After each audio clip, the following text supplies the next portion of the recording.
салом бинандагони азиз, нашри навбатии барномаи Аниси кунҷи танҳоӣ меҳмони хонадони шумост ва қаҳрамони навбатии барномаи мо ҳастанд иштирокчии озмуни ҷумҳуриявии фуруғи субҳи донои китоб аст Самира Салимова. Самира боно, шуморо ба барнома хушомадед мегӯем. تشکر زیاد. хуб, Самира боно, биёед худатонро хубтар муаррифӣ кунед. سلیما سمیرا هستم. خواننده صنف 6 و مؤسسه تحصیلات میانه عمومی رقم 30 ناحیه فردوسی شهر دوشنبه می باشم. хуб, Самира боно, шумо аз рӯи номинатсияи адабиёти кӯдакон, наврасон ва осори шифоҳӣ дар озмуни ҷумҳуриявии фуруғи субҳи донои китоб аст дар соли қаблӣ иштирок варзидед. хуб, бигӯед ки иштирок шумо дар озмун чӣ гуна буд? خیلی ترس و هراسی کم داشته بودم. در دور یکم کم ترس و هراس داشتم و در دور دوم ترس و هراسم را گم کردم. گم کردین. آفرین به شما. خب پس چون شما از روی نامیناسیای ادبیات کودکان، نوراسان و آثار شفاهی در آزمون اشتراک می‌ورزید، این نامیناسیا واقعا هم خیلی شوق‌آور است، چون که در این نامیناسیا هم افسانه هست، هم ضرب المثل و مقال‌ها، هم لطیفه ها، هم شعرهای بچگانه خیلی دوست داشتنی. این لحظه بیاید ما با یک شعری وطن دوستانه برنامه خود را آغاز کنیم. من میخواهم درباره تاجیکستان عزیزمان یک شعر قرائت کنم. مرحمت. شعری بازار صابر. تاجیکستان تاجیکستان، میکنم شکری کم و بسیاری تو، میکنم شکرانه از آزرم و از آزاری تو.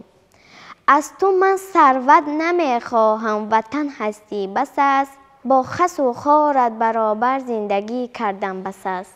آفرین به شما سمیرا بانو. خب بگوید که شما چقدر افسانه میدونید؟ من افسانه 50 تا میدانم، 181 حکایه، 100 شعر، 50 ضرب المثل، 50 چیستان، 2 داستان. آفرین به شما. من فکر میکنم که همه آن نفرانی که ما و شما رو تماشا کرده ایستادن شنیدن افسانه رو خیلی زیاد دوست میدارن. برایشان و برای ما یک افسانه جالب نقل کنید. بود نبود یک بوزیچه بود، او 3 بوزیچه خردکک داشت. روز مادرشان میگفت بوزیچه ها، آنها بوزک جنگلپا نام داشتند. بوزیچه ها، من حاضر به بازار میروم، در شاخم علف، در دهانم شیر میارم، در را به هیچ کس نگشایید. و آنها به مادرشان خوب گفتند و رفت مادرش و از تگ تیرزه شغال گوش میکرد. شغال آمد در بوزیچه ها را زد و گفت منم مادرتان، در شاخم علف آوردم، در دهانکم شیر آوردم، درم را گشایید. و بوزیچه ها در را نگشودند و فهمیدند که این شغال است. و بار دوم با سگ آمد، سگ در بوزیچه ها را زد و گفت در شاخم علف آوردم، در دهانم شیر آوردم، در را به من گشایید. و در را نگشودند. فهمیدند که این سگ است. و بار سوم گرگ آمد، گرگ در را زد، گفت من مادرتم. گرگ با آواز مادرش گپ زد و گفت منم مادرتان، در شاخم علف آوردم، در دهانکم شیر آوردم، در را گشایید. و آنها در را گشودند. بوزیچه را خورد و مادرش از بازار آمده دید که در گشاده است. الو لکم، بلو لکم، خشتکی سری تنو لکم، در کجایید؟ در شاخم علف آوردم، در دهانکم شیر آوردم، برایید. و آنها هیچ کس از خانه نبرآمد و بوز زار زار گیره کرد و گفت حاضر من به خانه شغال می روم. و به خانه شغال رفت، در را سخت زد. گفت شغال گفت کیست در مرا می زند؟ و بوز گفت من هم. الو لکم، بلو لکم، خشتک سری تنو لکم را تو خوردی. و شغال گفت نه من نخوردم. سمیرا بانو، خب اکنون بگوید که خلاصه این افسانه چگونه شد و بالاخره بوز چیکار کرد؟ بوز شکمی گرگ را زده، بوزکایش را برآورد. شادی کنان به خانه رفتند. آفرین به شما سمیرا. و بینندگان عزیز، واقعا هم هر یک کودکان وابسته به زبان خود برای ما افسانه میگویند که این خیلی شوق آور است.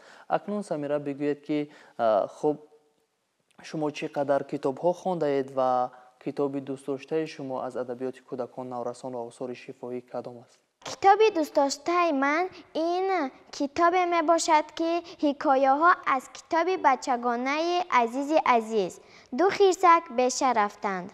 روز دو خرسک می خواستند که به زنبورخچینی روند. آنها به زنبورخچینی می روند. از دریاچه می گذرند و باز از کپروکچه می گذرند و می روند.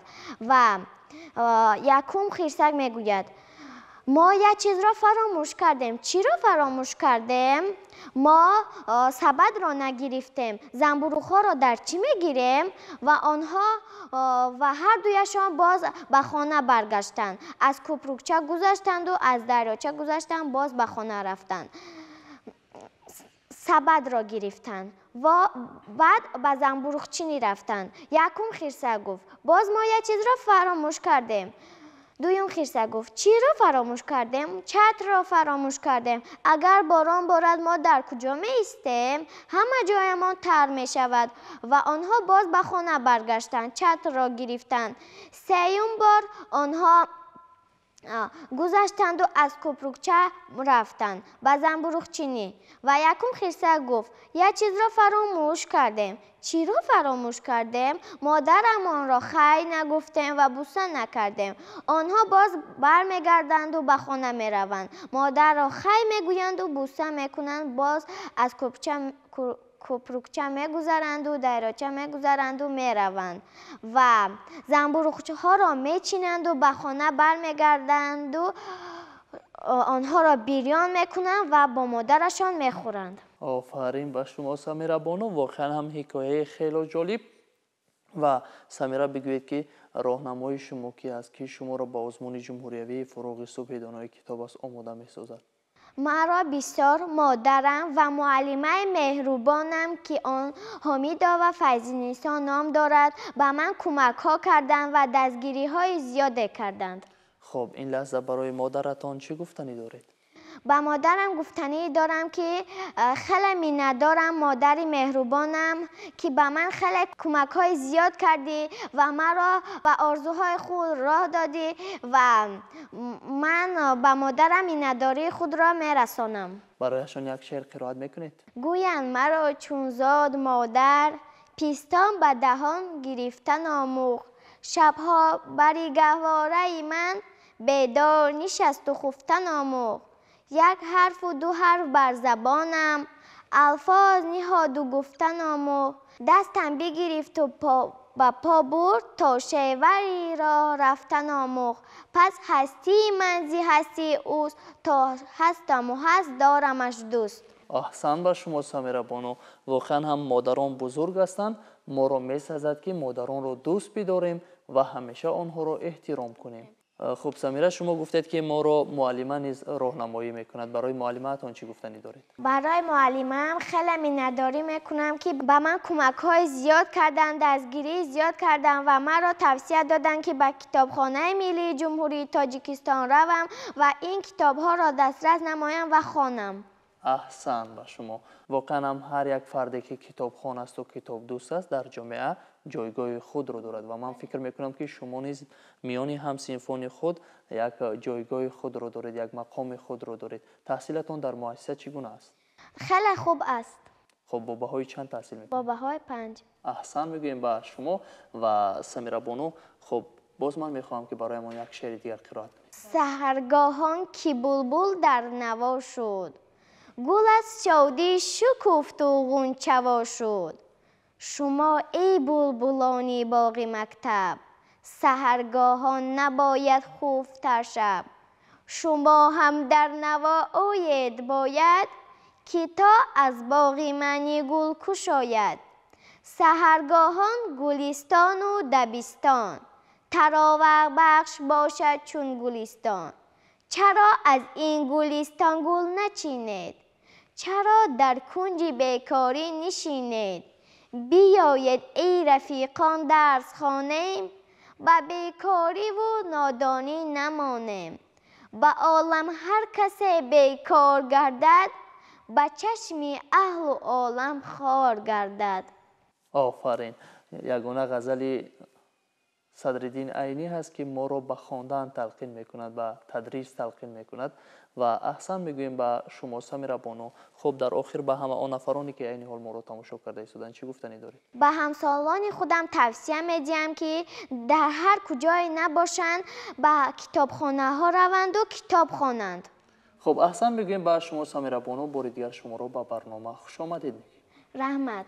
بینندگان عزتمند یادرس میشویم که همصحبت ما بودند سلیما و سمیرا، اشتراکچی آزمون جمهوریوی فروغ صبح دانایی کتاب است. ما در اینجا میرسیم به فرجام صحبت. تا دیدار نوبتی، تن صحت و پیروز باشید.